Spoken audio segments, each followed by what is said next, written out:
우리 온세대 예배 함께 볼 말씀은 사사기 13장 7절의 말씀입니다.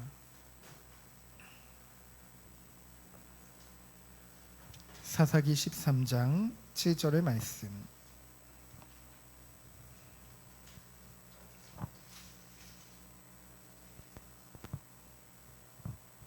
우리 다 같이 합독하도록 하겠습니다. 그가 내게 이르기를 보라 내가 임신하여 아들을 낳으리니 이제 포도주와 독주를 마시지 말며 어떤 부정한 것도 먹지 말라. 이 아이는 태에서부터 그가 죽는 날까지 하나님께 바쳐진 나실인이 됨이라 하더이다 하니라. 아멘. 오늘 함께 나눈 말씀의 제목은 하나님께서 우리들을 하나님의 백성으로 불러주셨습니다. 그 하나님의 백성이 살아가는 법이 있다는 것이죠. 오늘 이 사사기 13장부터 16장까지는 교회를 다녀본 사람들은 대부분 아는 그 사사죠. 누구냐면은 바로 삼손에 관한 얘기입니다. 삼손은 많은 스토리를 가지고 있죠. 그리고 사람들이 좀 이렇게 관심을 가질 만한 그런 스토리가 많습니다. 뭐 예를 들면은 출생 자체가 굉장히 드라마틱했죠. 그리고 세상 사람들은 그 힘이 센 거에 대해서 되게 슈퍼맨에 대해서 막 되게 좋아하잖아요. 근데 인류 역사상 가장 힘이 센 사람이 바로 삼손이었거든요. 그리고 또 빠질 수 없는 게 있죠. 러브 스토리. 비록 악한 여인이지만은 들릴라와의 사랑 이야기도 있습니다. 근데 중요한 거는 이 삼손을 통해서 하나님은 우리에게 많은 깨달음을 주는데요. 하나님의 백성이 끝까지 무엇을 바라보면서 살아가야 될지를 우리에게 교훈하고 계십니다. 첫 번째로 삼손은 태어날 때부터 이제 세상에서 구별된 존재로, 세상과 구별된 존재, 그걸 뭐라고 하냐면요, 나실인이라고 하죠. 이 나실인 언약은 민수기 6장에 나옵니다. 민수기 6장. 그렇죠? 나중에 찾아보시면은 우리가 했던 건데, 민수기 6장 1절부터 22절에 나실인에 관해서 나오는데요. 나실인은 누구냐면요, 많은 크리스찬 엄마들이 요즘은 그런 게 많잖아요. 뭐냐면은 그 난임, 불임 부부들이 많잖아요. 그러면은 정말 기도하는 분들이 정말 기도하면서 간절히 기도하는 게 있습니다. 하나님, 주님이 저에게 자녀를 주시면은 나실인으로 하나님께 드리겠습니다. 그렇게 간절히 기도하는 부분들이 많거든요. 또 꼭 난임이나 불임이 아니라 할지라도 정말 자녀를 두고 신앙이 좋은 크리스찬 부모님들이 우리 자녀를 나실인으로 드리겠다 하면서 기도하면서 낳는 경우가 많습니다. 그래서 나실인은 하나님이 특별히 쓰기 위해서 구별하신 사람이에요. 그래서 태어날 때부터 뭐예요? 하나님께 바쳐진. 그래서 내 자녀를 나실인으로 키우겠다라고 하면은 하나님께 완전히 맡겨야 되는 거예요. 그렇죠? 그래서 이 나실인은 평생 지켜야 하는 규정들이 있습니다. 구별된 자이기 때문에, 특별히 하나님 쓰시는 자이기 때문에. 첫 번째로는 뭐예요? 포도주나 독주를 마셔서는 안 되죠. 지금은 말하면은 알코올을 멀리해야 되는 규정. 그리고 두 번째로는 뭐예요? 머리를 깎으면 안 돼요. 머리카락을 이발을 해서는 안 됩니다. 그리고 또 세 번째로는 시체나 그러한 것 같이 부정한 것에 가까이 가서는 안 되죠. 그리고 자기 몸이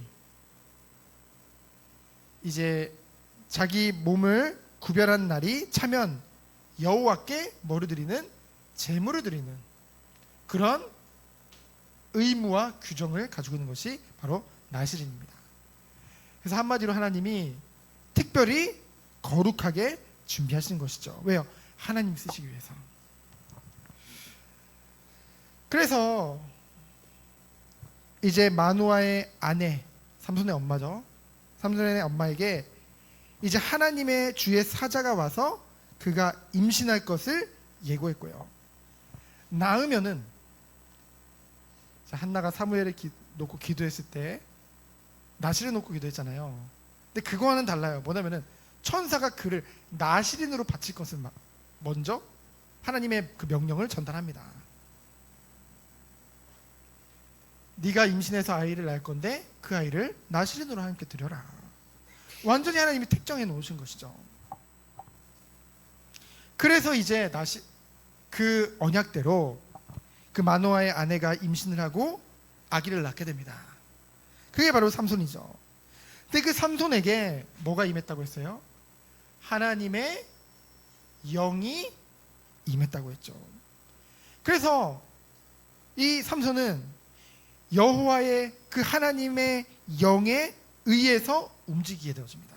모든 것을 그 안에서. 13장 24절로 25절이죠. 하나님의 영에 의해 움직이는데요. 그래서 나시린으로 이제 태어나서 나시린으로 살아가는 이제 삼손이죠. 그래서 여호와께서 그에게 복을 주시고요. 여호와의 영이 그에게 임하였어서 그가 가는 곳마다 하나님의 영이 역사하게 되어집니다. 그래서 그 성령의 그 능력을 힘입어서 어떤 것을 발휘하게 되어져요? 이제 블레셋. 그 시대에 굉장히 전투를 잘하는 그 민족을 다 물리치게 되어집니다. 그래서 우리가 이것을 볼 때 무엇을 알 수 있나요? 삼손하면 보통 괴력을 가진 대단한 힘이 센, 근데 그 모든 것이 결국은 삼손의 능력으로만 되어지는 것이 아니라 성령이 함께 하실 때 그 능력이 발휘하게 되어진다는 것이죠. 그래서 우리도요, 우리의 인생이라는 것을 살아가고 있죠. 우리의 삶이라는 것을 살아가고 있고요. 그 안에서 우리에게 주어진 업도 있습니다. 그 모든 것이요, 하나님의 영과 능력이 아니고서는 우리는 감당할 수 없다는 것이죠.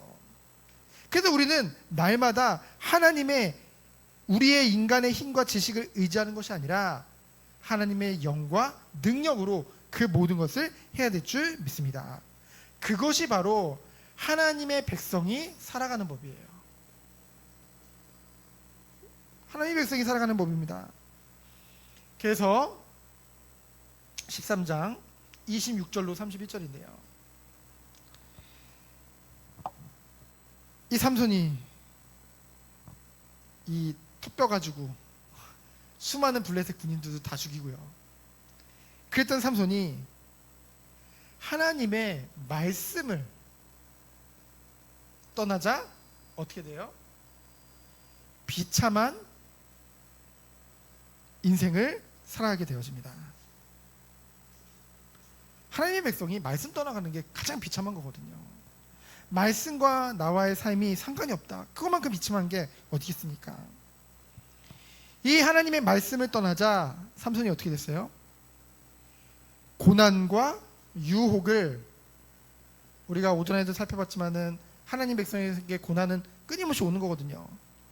유혹도 우리의 대적 마귀가 끊임없이 속이려고 하거든요. 그리고 우리 죄성으로 인해서 이 육체의 소욕을 따라 끊임없이 죄를 지으려고 하는 그 죄에 대한 유혹이 우리에게 날마다 있거든요. 근데 중요한 건 말씀을 떠나자 고난과 그 유혹을 이길 힘이 그에게는 없는 거예요. 그래서 우리들은 우리 스스로를 과신해서는 안 됩니다. 저 사람들이 큰 실수를 하거든요. 섰을 때 넘어짐을 주의해야 되는데 보통은 그래 뭔가 은혜 받고 좀 섰을 때 오히려 한 번에 다 무너지는 경우를 우리는 많이 보게 되거든요. 그래서 우리는 서 있을 때나 앉아 있을 때나 어느 때나 오직 누구만을 바라보는 거예요? 하나님만을 의지하면서 어디 안에? 하나님의 말씀 안에 거해야 될 줄 믿습니다. 왜요? 말씀 가운데 성령 하나님께서 말씀을 통해 역사하시기 때문에, 말씀을 통해 우리를 완전하신 인도하심 가운데로 우리를 이끌어 가시기 때문에. 그래서 말씀 안에 있다는 것은 결국 뭐예요? 주님 품 안에 있다는 거거든요. 우리는 말씀을 통해 하나님의 뜻과 계획을 더욱더 깊이 알 수 있기 때문에. 그래서 결론은 뭡니까? 우리가 매일매일을 살아갈 때 우리에게 정말로 필요한 것은 뭡니까? 오직 하나님의 능력이에요. 그럼 뭐예요? 오직 하나님의 영으로, 말씀에 순종함으로, 하나님이 원하시는 구별된 삶 속으로 이 시대의 나를 나시린으로 부르셨다는 그런 정체성을 가지고 승리하는 우리 모든 성도들 되어지기를 예수 그리스도 이름으로 축원드립니다. 시간 기도합니다. 하나님 감사합니다. 우리들을 이 시대의 나시린으로 구별하여 주심에 감사드립니다. 우리의 힘과 지식을 의지하지 않고 오직 하나님만을 의지하며 나가는, 오직 하나님의 영으로 승리하는 우리 모든 성도들 되도록 주께서 축복하여 주옵소서. 살아계신 예수 그리스도 이름으로 기도합니다. 아멘.